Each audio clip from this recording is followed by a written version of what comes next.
Damn.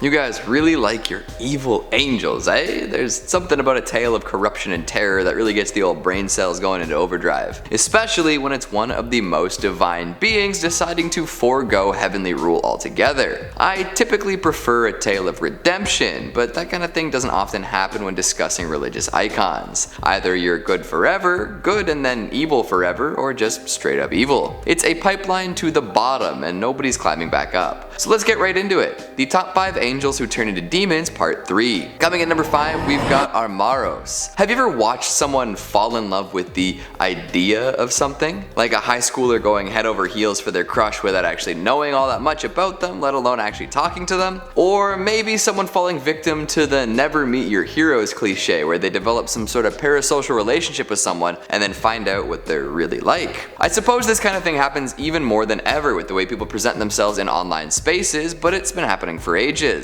There's no avoiding the tragicomic classics when it comes to people and the stories they get caught up in. Although one would think that angels might know better.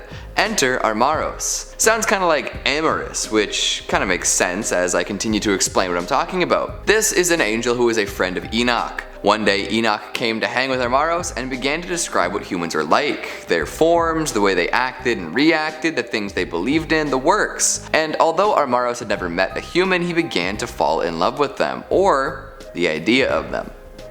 He, like so many other watchers, decided to descend to Earth in order to be with the humans. Whether this was out of pure love, or lust, or some combination of the two with many other factors, we may never know. But down he went, which was the beginning of the end. Given his name, which means accursed one, he was lost. Armaros' voice was taken from him as well, leaving him unable to pronounce words as he once did. And there he languished, no longer an angel, forced to live beneath the humans that had entranced and tempted him so. He is the angel of undoing and taught many things to the humans. He introduced them to methods used to counter magic users, and in doing so sped up the advancement of corrupt societies. Destruction was wrought through his lessons, and he made it so humans were even more prideful and powerful than before. All because he had heard about humans and dreamt up a version of them in his angelic head. So let this be a lesson to all of you chronically online folks out there. Project a bunch of stuff onto someone you don't know, and you could end up literally being cast out of your home and down into hell.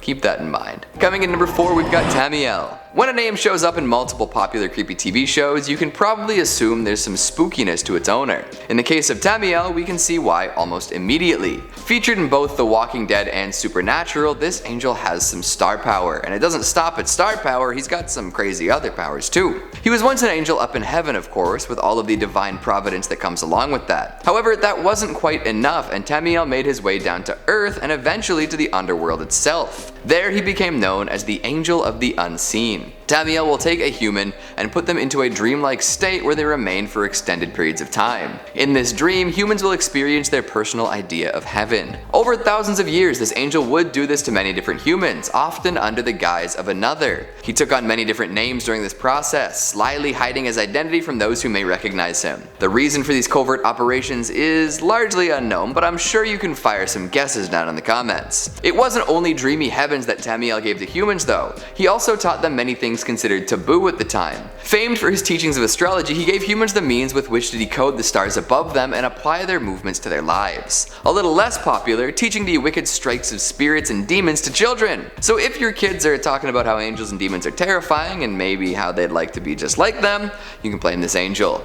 He's also a teacher of the strikes of the embryo in the womb, and you can figure that one out on your own. So among Christians, he's got a lot of reasons to be unpopular. Overall, this is a very zealous teacher who is handing out knowledge that folks might not be super happy about in the long run. Plus, getting put into a dream coma might be nice for you, but it's probably not ideal for your immortal soul.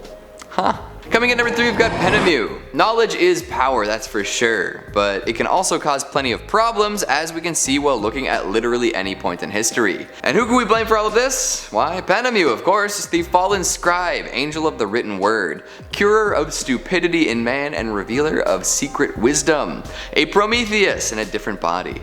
What an angel. It's too bad all these things didn't end up producing a net good for the world, or it could have been wicked. Oh well, you win some, you lose some. Penemue is another fallen angel who was once a watcher. Wanting to provide humans with all sorts of forbidden knowledge, they did just that. Descending to Earth with ink and paper in hand, Penemue taught people how to read and write, and while doing so purged a good deal of stupidity from the world. Unfortunately, the proliferation of written communication created an environment where stupidity could thrive if left unchecked. Should've saw that one coming. If all sorts of skilled and careful writers get together and discuss, new and useful ideas may be born. If essentially everyone on Earth has access to all of these writings and the ability to give their 10 cents, oh boy.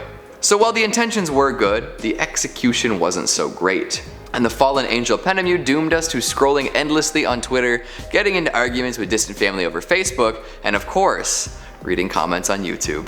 Coming in number 2, we've got the 5 Satans. Okay, this one seems weird to put in a top 5 list, but hear me out. There are 5 fallen angels who are said to have tempted their compatriots into feeling lust and desire towards humans. For this grave infraction, they will forever be known as the 5 Satans. Yekon, Asbiel, Gadriel, Kazde, and the previously mentioned Penemue were all responsible for this. In doing so, they doomed humanity to a horrible flood and split the heavens in twain. The angels who remained on the side of God fought against their brethren who went down to earth, and nothing has ever been the same. Each of the 5 Satans played their part in corrupting and swaying others away from their predetermined path, and in doing so, they truly earned their fallen angel titles. Condemned and sent down to hell, these 5 are full of hatred and temptation. And what a name for that group too, eh? 5 Satans. It's a pretty wicked way to be referred to. And finally at number 1 we've got Kokabiel. And one more for good measure, right? This fallen angel is known as the Angel of the Stars, which sounds lovely, right? And mostly it is. The thing about Kokabiel is that there is a divide as to whether he could be an angel or a demon. Could be a little bit of column A, could be a little bit of column B. Or maybe one and not the other. I don't know. That's what makes this potential demon so spooky. At any moment it could be revealed whether you can trust him or not, whether he has the order of the cosmos in mind while acting. Terrifying in its vagueness, that's for sure. If we're going to assume that Kokabiel did indeed fall though, we can see that he does indeed have control over some 365,000 spirits in the underworld. That's enough to drown really any other army, and we can probably assume that number's growing by the day. People die and disappear, but their spirits stay in the underworld forever. It's a little darker of a note than I anticipated, but we'll roll with it. Oh man, oh man. Someday we'll all be demons, I guess. Who's to say that we aren't already? What's that comic strip with the 2 people in the grocery store again? In hell there's relief and utter helplessness. Here our actions have consequences for both ourselves and others. Surely this is worse? A classic. Take that one to heart, why don't you? So, what'd you think of the list? Do you agree with my picks? What fallen angel is your personal favorite? Make sure you let me know down in the comments. Speaking of comments, let's take a look at some of your more raucous ones from the top 5 most haunted items at the War and Occult Museum, part 2. Lance White says, I'll never mess with my toys again. What, you didn't learn that after Toy Story? Melissa McCarty says, I wish the Warrens Museum was open. It was part of my bucket list. I mean, you're one letter off of being mistaken for a famous comedian. See if you can leverage that for a private tour. First of Sin says, I know it's closed, but I've been wanting to go visit the museum and touch as many cursed objects as I could, just to see what would come after me. It's for that reason my fiance asks me to never buy a Ouija board. Yeah, it could be cool to carry around a whole bunch of cursed energy, but I'd say stick to dreaming about it. That guy Arn says, this is why I stick to game systems, until they transform.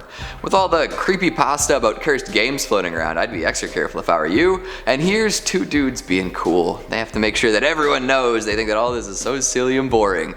Way to go guys, you did it. You solved curses. And that's all the time we have for today. I'm going to fly down the luge track wearing 0 protective gear. Thanks for watching, and I'll see you next time.